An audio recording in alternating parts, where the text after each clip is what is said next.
For a long time, Japan has attracted millions of tourists because of its unique culture, friendly people, and impressive natural scenery. However, many tourists cannot help but be scared when learning about the taboos of this country. Whether you are a tourist, international student, or business traveler, there are things you should not do that you should always remember when coming to Japan.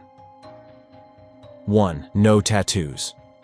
Tattooed tourists often encounter culture shock in Japan, where tattoos are deeply stigmatized. In this land of cherry blossoms, tattoos are associated with the Yakuza, Japan's notorious mafia, and carry historical connotations of criminality dating back to the Edo period. Even though tattoos were legalized in 1948, their negative perception persists, leading to bans on entry to onsens, public baths, and various establishments. Foreigners are generally expected to cover their tattoos in public places. In 2013, Rane Satoru and Mayuri were barred from a Hokkaido hot spring due to Ataru's traditional tomoko facial tattoo, highlighting the enduring stigma. 2. Say no to tips. When dining in Japan, it's important to understand the cultural norms surrounding tipping. Unlike in many other countries, tipping is not customary or appreciated in Japanese restaurants. In fact, it can be considered rude and insulting to the staff. Japanese culture places a high value on dignity and respect, and tipping may be interpreted as a suggestion that the service was lacking. Instead of tipping with money, Japanese patrons often express their gratitude and appreciation through a small gift known as an origami tip.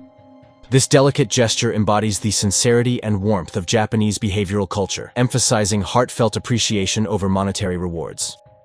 3. Ban working too much. In Japan, many people work long hours, sometimes until they become so tired, they die. It's not uncommon for workers to do more than 80 hours of overtime a month, which is much more than in other countries. Every year, about 2,000 people die because of work-related problems, like strokes, heart attacks, depression, and suicide. 1 out of every 5 workers is at risk of dying from overwork. This tradition of working long hours started in the 1970s, when wages were low, and workers wanted to earn more money during Japan's economic boom. Even when the economy went down in the 1990s, companies expected employees to work long hours to keep their jobs. This pressure led to a culture of working until exhaustion, called karoshi.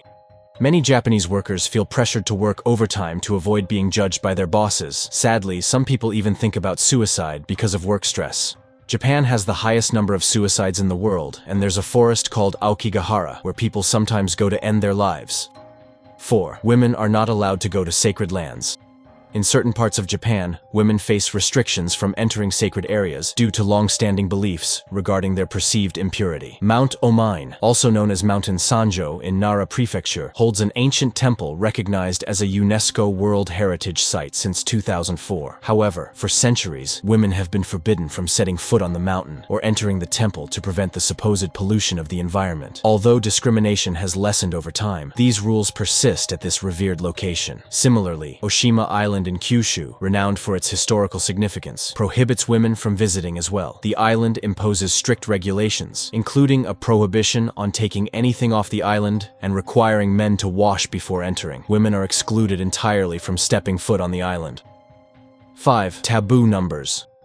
Different cultures have superstitions surrounding certain numbers, and Japan is no exception. In Japanese culture, the number 4 is avoided due to its association with the word shy, which sounds like the word for death. This belief leads many to fear the number 4, and they go to great lengths to avoid it. For instance, elevators in some buildings skip the 4th floor entirely, using alternative numbering like 3A or 3F. Similarly, some buildings omit the 4th floor altogether, causing confusion for visitors. Additionally, the number 9 is also considered unlucky because its pronunciation resembles the word for suffer in Japanese. As a result, many hotels skip room numbers containing the digits 4 or 9, further demonstrating the cultural aversion to these numbers. These beliefs can sometimes clash with those of other cultures, as the number 9 is considered lucky in the United States. While Americans may view 9 as a perfect number, Japanese culture holds a different perspective, illustrating the diverse interpretations of numbers across the world.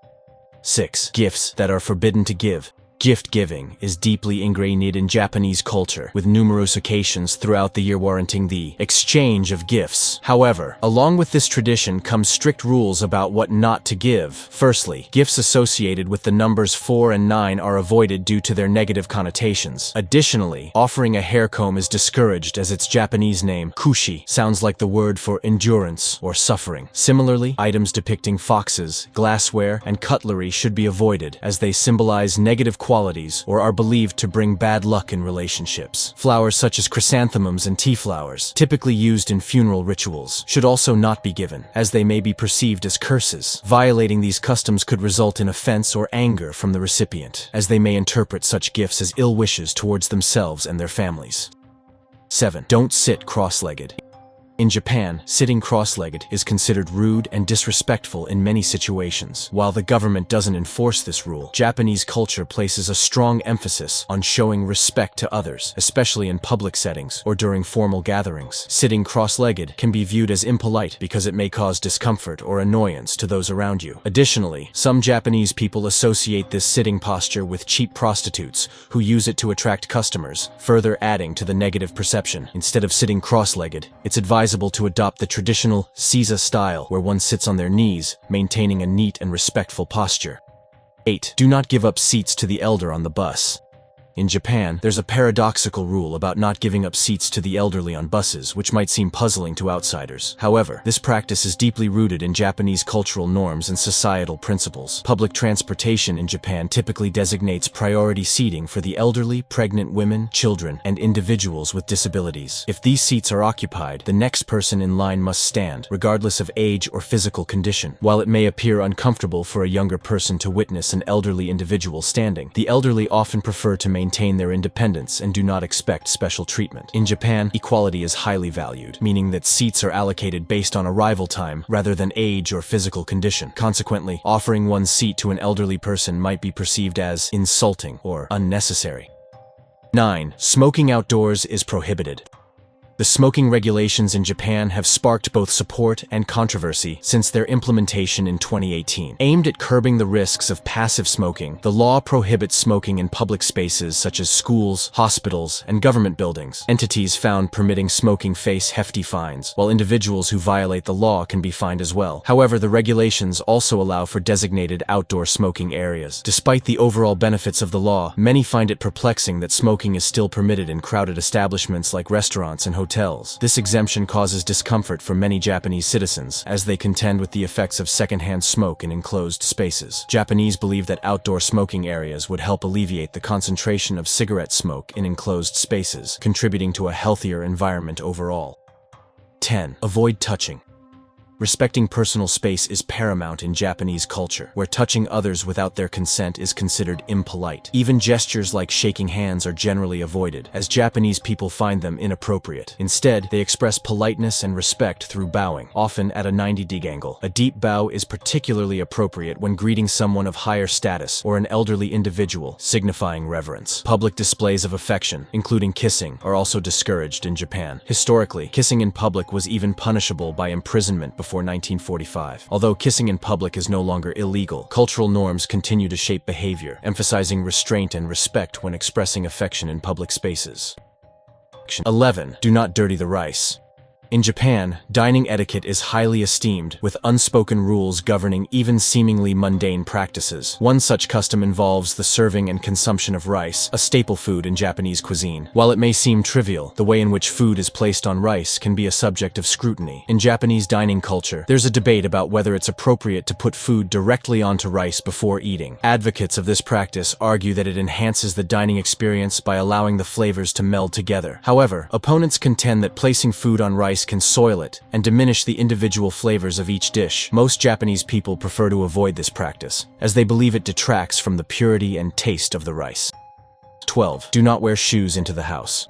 In Japan, it's customary to remove your shoes before entering a house or room, a practice deeply rooted in cultural norms and practical considerations. This tradition dates back about 2,000 years and serves several purposes. Firstly, due to the hot and humid climate, traditional Japanese houses are often elevated to prevent moisture buildup and allow for ventilation. Additionally, tatami mats, commonly used as flooring, are delicate and easily damaged by shoes. Thus, removing shoes helps maintain cleanliness and preserves the integrity of the flooring. This custom reflects the concept of uchi, or inside space, which is considered clean and private compared to the outside world. To respect this distinction, many traditional houses feature a designated entrance area, where shoes are exchanged for indoor slippers. 13. Do not eat while walking. Well, this looks odd, but eating while walking is considered a taboo in Japan. Tea is considered impolite and disrespectful to those around you. This cultural norm was a surprise to a British YouTuber named Jack, who experienced negative reactions from passers-by while enjoying takoyaki, Japanese dumplings, on the street. In Japan, people avoid eating or drinking while in motion, whether on the road or in public transportation. The belief is that consuming food in such situations can disturb others due to the smell and noise associated with eating. Therefore, intentionally eating while walking may lead to disapproving looks or even scolding from elderly individuals. 14. Stop sticks to pick up food for others. In Japan, using chopsticks to pick up food for others is considered impolite and disrespectful. This tradition stems from the cultural significance of chopsticks in rituals surrounding death, where they are used to passing the remaining bones during cremation ceremonies. As such, passing food to others with chopsticks is likened to offering food to the deceased, which is highly inappropriate and offensive. Similarly, sticking chopsticks upright in a bowl of rice is strictly prohibited, as it resembles the act of burning incense for the deceased in Buddhist rituals. This action is considered disrespectful and can lead to severe embarrassment and expulsion from the dining setting. 15. Do not whistle at night. In Japan, there's a common superstition warning against whistling at night, often used by adults to encourage children to go to sleep quietly. While it may seem like a mere tactic to ensure silence, there are deeper cultural beliefs surrounding this taboo. Historically, whistling at night was associated with snakes, creatures that held significant importance in Japanese folklore. Stories of snake charmers using whistling sounds to control serpents, along with the belief that snakes themselves would whistle before preying, contributed to the fear of nocturnal whistling. In ancient times, when Japan was heavily forested and inhabited by dangerous wildlife, the sound of whistling at night was particularly alarming. It was believed to be a warning from the snake world, signaling potential danger.